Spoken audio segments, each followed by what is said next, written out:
The Milwaukee Brewers get on the field for a first time on Saturday afternoon. Can't wait. The starting lineups are out. What are we looking forward to here in spring training? Matt Carroll joins us as well from Just Baseball. That's next here on Locked On Brewers.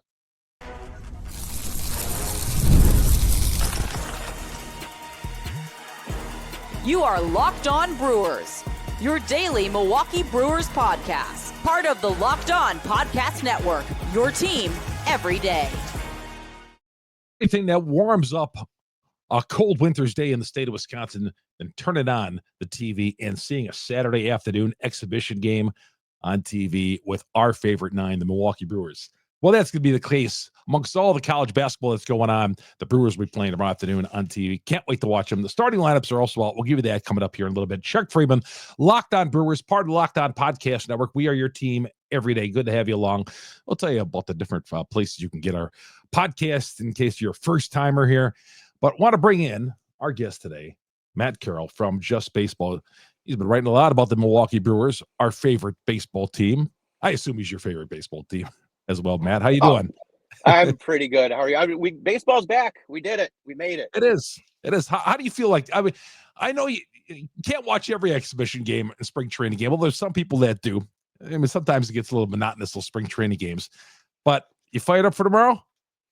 Yeah, I'm ready. Whether it's on TV, whether I'm having to watch the game cast, doesn't matter in the spring. Just give me that baseball news and everything kind of coming in. Plus, it gets us ready for the regular season too. And when he turned that first game on, you see the beautiful weather out there, and we're always like, man, why are we out there? Why are we out there watching this stuff? So what, Matt, what are you looking forward in spring training here? There's a lot of things, obviously, but there's one or two things you're going to be zeroing in on as we head into spring training here. Yeah, absolutely. I think for everyone, pretty much third base is, the big thing is, we had Ortiz there at third last year, but we had Adames at short and Turang at second. And so with Adames now gone, what happens at third? Both Turang and Ortiz can play short. Which one shifts? Who takes over on the infield along with them? There's a lot of questions to be answered there, and we got a whole spring to kind of work that out. I'll be looking forward to, kind of watching those starters build their way up. Who's going to pick up the number 5 spot for the Brewers while if Woodruff doesn't start or isn't ready to go by opening day, which it sounds like he might not, who's going to pick up the tail end of that rotation. And then, just as a lover of Brewers prospects, that's one of my favorite parts about the spring is, the second half of the game when the starters get pulled, and for a lot of people, it can become a little boring. I love that because then I get to see some of those young guys and see, how they come along since last year, or any of them, on the cusp of making the show. I like those innings, so I'll be looking forward to that too. So you want to see number 83 and 84, those jersey numbers out there? I do. It's like I said, it's exciting. Those guys, even guys from like high A and whatnot, getting a chance to play with the big guys and kind of show their stuff and show like, hey, in a couple of years, you're going to want to see me in the majors. Yeah, I love those ones where they don't even have the name on the back, just a number. Yeah. Or the number might be a little crooked because it was stitched on there at the last section or whatever. Right. Oh, that's great. Matt Carroll joining us from Just Baseball. You mentioned third baseman off the top, and that's what I'm looking at as well. There's a few other things I'm going to get to you here in a little bit, but third base, I'll be honest, I'm disappointed. I don't think a podcast goes by when I don't talk about my disappointment for the third base spot and how they've managed it over the last couple of seasons. Yeah, I don't know if they're just kind of plug and play it until some of the young guys, make their way up. There's, you got Brock Wilken, you drafted in the first round a couple years ago. You got Mike Bobby, who is tearing his way up. He can play kind of some corners. Are they trying to just kind of placehold until some of those guys are ready? Because you're right, they haven't really committed to any long-term answer there. Joey Ortiz, even though he played third base, I don't know that the long-term, they had to know that the likelihood of keeping Adames was pretty low and that Ortiz would probably move off of the spot. The problem with this offseason was, short of a trade, you had a couple like really high-end guys like Alex Bregman, and then it kind of fell off. So I don't know who necessarily they should have targeted. out there on the free agent market, like I said, trades are, bring all kinds of extra possibilities, but you always need two to tango when it comes to a trade. So I don't know what the perfect answer was for them to address third base, either this last offseason or even previously. So the Brewers have what they have, and you've got, Caleb Durbin that comes in from the Yankees, and he can play a couple of different infield spots.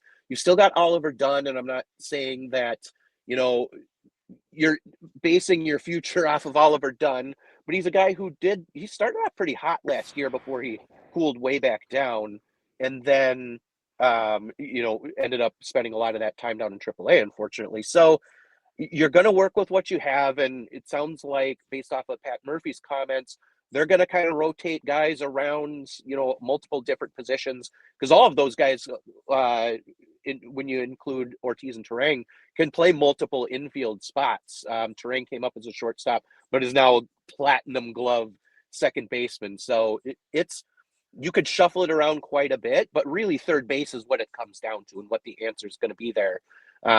We've got a few weeks to figure it out, but that's the biggest question for sure. Yeah, that first spring training lineup, and Durbin's going to get first crack at it over third base. But again, don't read too much. Nobody should read too much into this spring training lineup. Here's how it goes. Turang will lead off and play second. Chourio in left batting. Turang playing second, leading off. Yeah, Chourio batting second in left field. Contreras, DH, batting third. Mitchell, center field, batting fourth. Bowers over at first base, batting fifth. Ortiz will bat sixth to play shortstop. Frelick in right field, batting seventh. Haas, the catcher, batting eighth. Durbin batting ninth, and at third base. Do you think the club really looks at Durbin as potentially winning that third base spot? Do you see the platoon there? He's going to get the first shot at it right here. I'm not going to read too much into it, but I don't know. He looks like he's got the physical makeup of a second baseman on, and obviously he's roadblocked over at second base. Yeah, exactly. I think they probably hope that he, asserts himself a little bit and, maybe wins out that position. You're right. Like he's kind of a shorter guy, but then again, Ortiz isn't exactly a tall guy either. And he, manned third base just fine. So it's really more about the abilities. He does have, enough range and enough arm to be able to play third base, even though he maybe profiles a little bit better at second, kind of exactly like you're saying.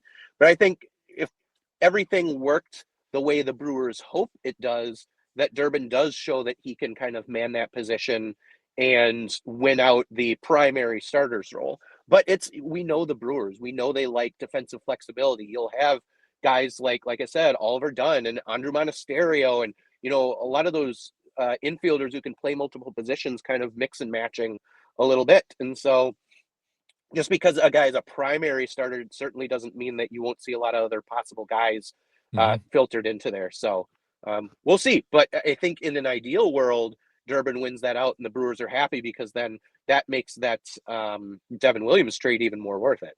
Sure. And the long term, you think Bovey's the long-term solution over at third base? I think it could be him. I think you could be looking at like you hope that it ends up being Brock Wilken, because he truly profiles as a third baseman who can slug, who can hit it hard. Bovey, even though he had a little bit more power that he was able to tap into than expected last year, and the little bit before that when he got drafted, he's not a power guy. He's going to be an on-base guy, and so he's a guy that you want to have up and have in your lineup. But I think you'd rather he mixes in a little bit of everywhere. Hopefully it ends up being Wilken, but again, it's if you end up with a solution earlier than that, then that's even better, and then you can mix multiple guys in. What we should expect from Rhys Hoskins. We'll get Matt's opinion on that coming up here next. Chuck Freeman here on Locked On Brewers, part of Locked On Podcast Network. We are your team every day. Locked On Brewers brought to you in part by FanDuel. FanDuel, the NBA is in full swing, as we know, and they're done with the All-Star break and all that. It's getting back to live action. There's a bunch of games going on last night, more tonight, and there's no better place to get in on all the action than FanDuel, America's #1 sports book. With FanDuel, I love the live betting. Throughout the game, you miss the opening tip, and you want to get on a game, you catch a heavy favorite that suddenly becomes a dog. Well, you can stay in on all the action. If you're looking for a big payout, you can even combine your live bets into a same game parlay. But the live game I'm all in, especially in college basketball. I like to take those conference leading teams. So some of those teams are in the smaller conferences, and I look and I see they're a heavy favorite, and they get down at halftime. I'm all in the second half. Seems to work out. Sometimes it doesn't. Right now, FanDuel customers get $150 in bonus bets if your first $5 bet wins. Visit FanDuel.com. Join today. FanDuel.com.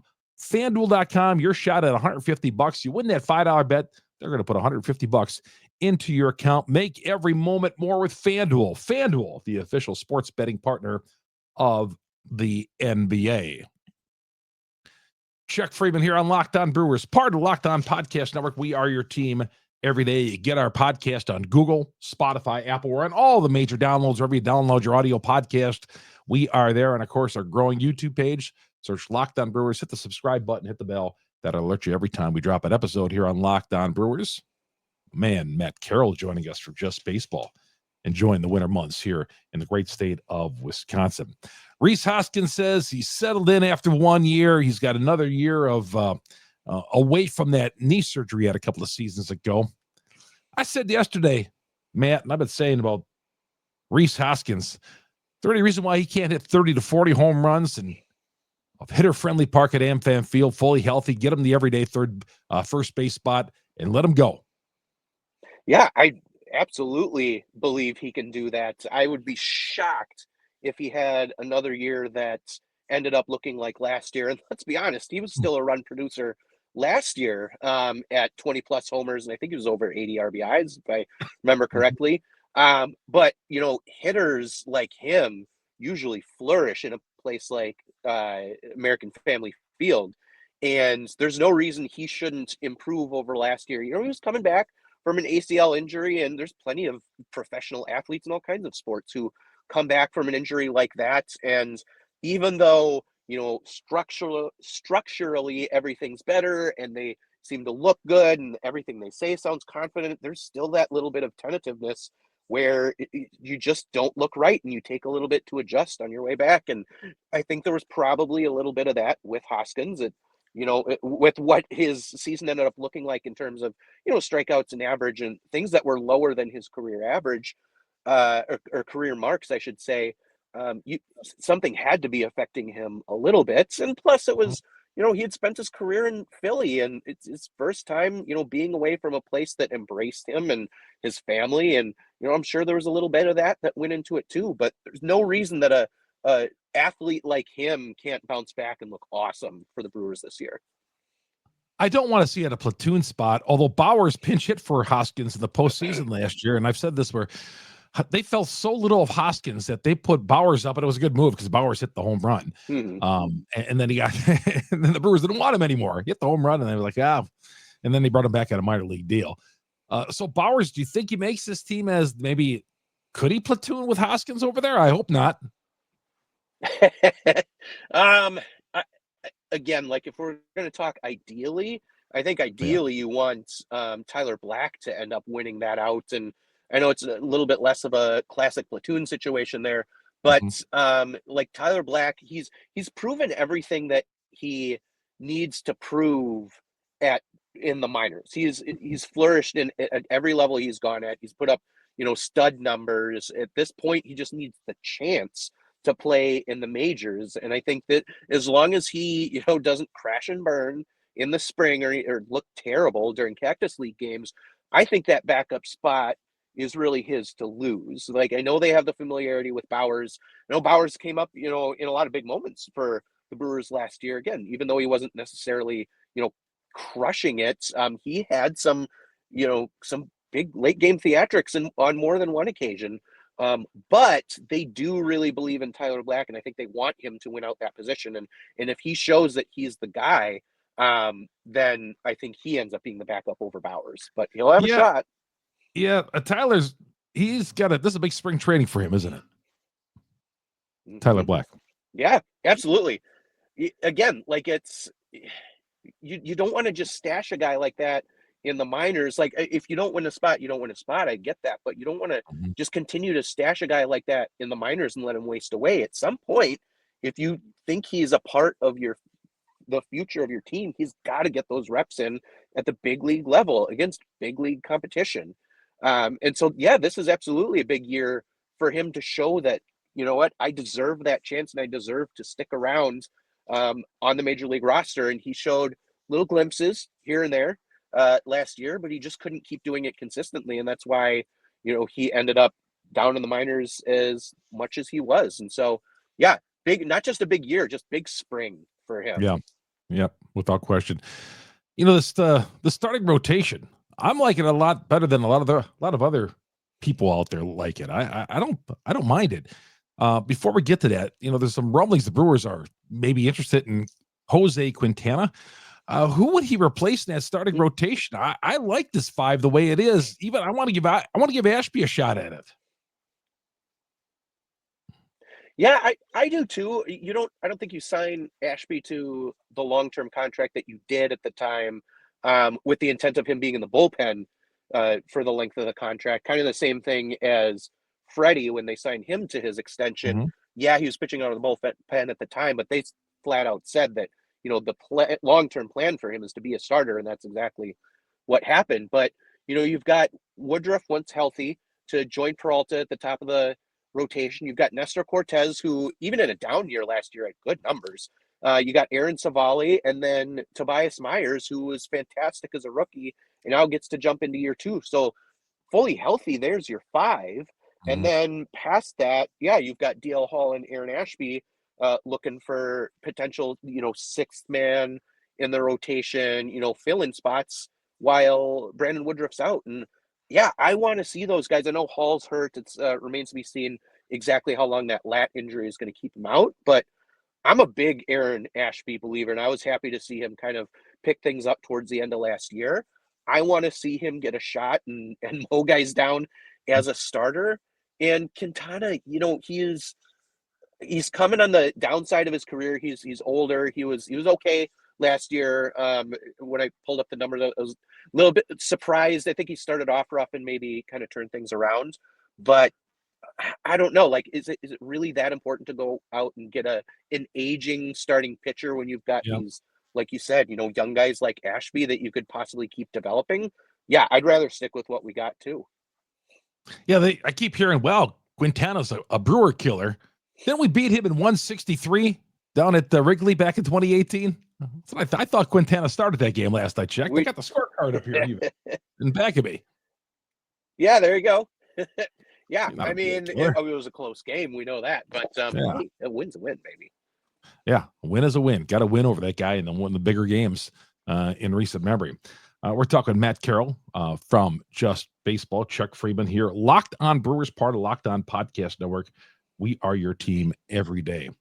I was watching some tape of Nasty Nestor Cortez, and man, you know, I just think if you give up, you have a big moment that does not go your way. Like Nestor gave up the home run to Freddie Freeman in the World Series last year. Devin Williams, obviously, the 3-run bomb that he gave up in the postseason last year.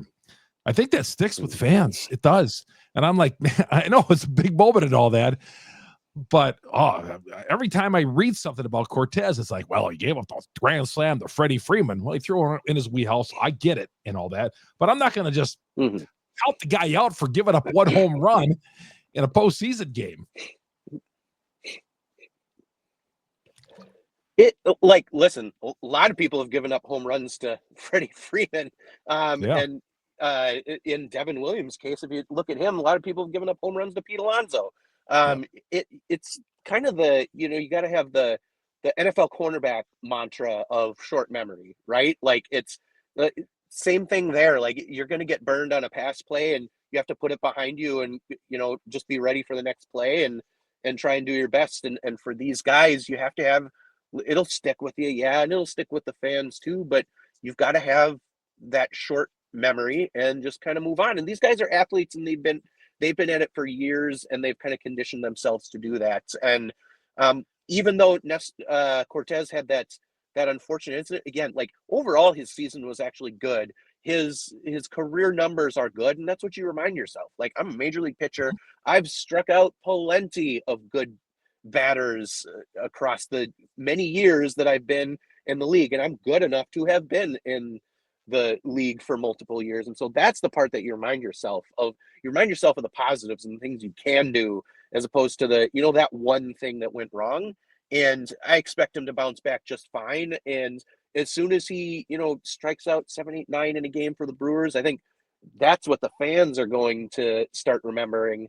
And hey, there you go. You switch it over to the recency bias, and you remember the good things he's doing now. So I think Brewers fans are going to love this guy. Everything I've ever heard about him, watched in terms of videos, the way he's introduced himself, he seems like an awesome guy, and I think he's going to be a fan favorite this year easily.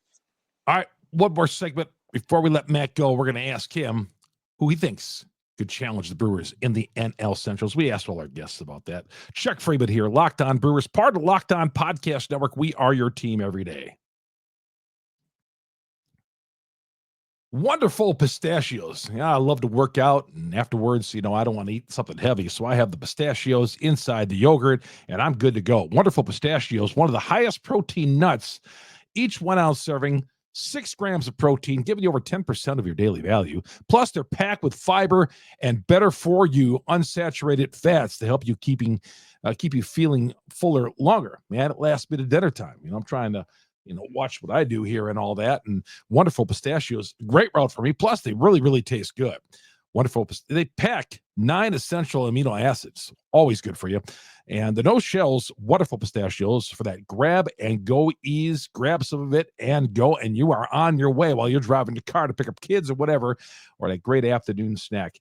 Get snackin', get cracking with the snack that packs a protein punch. Visit wonderfulpistachios.com to learn more. Again, I make them a part of my afternoon every day. Get out from a little workout before sitting down doing Locked On Brewers. Have me some wonderful pistachios. Again, the protein you need. 1 ounce serving has 6 grams of protein in the unsaturated fats. Keep you feeling fuller. It's going to stay in your belly there, and you're not going to feel like you have to run to the icebox or the cooler every couple of hours. So check them out. Wonderfulpistachios.com. Wonderful Pistachios. Get snackin', get crackin', the snack with the protein punch. Visit wonderfulpistachios.com to learn more. Chuck Freeman here on Locked On Brewers.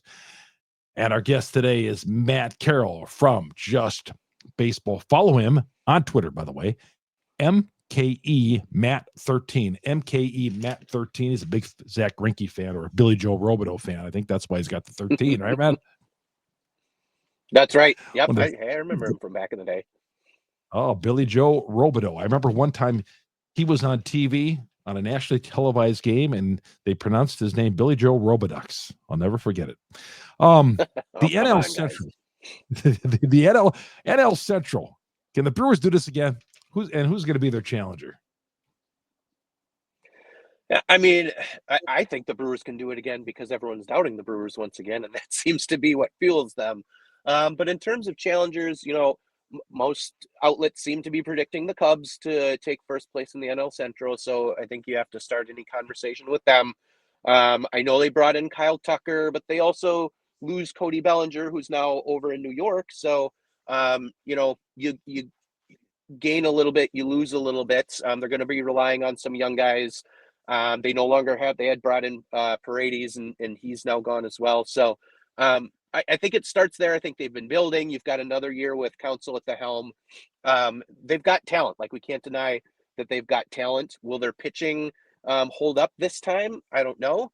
But they've got enough there to certainly challenge for the top of the NL Central. So they'll be the main team to kind of watch out for. I think outside of that, it's going to be the Reds that I'm looking at.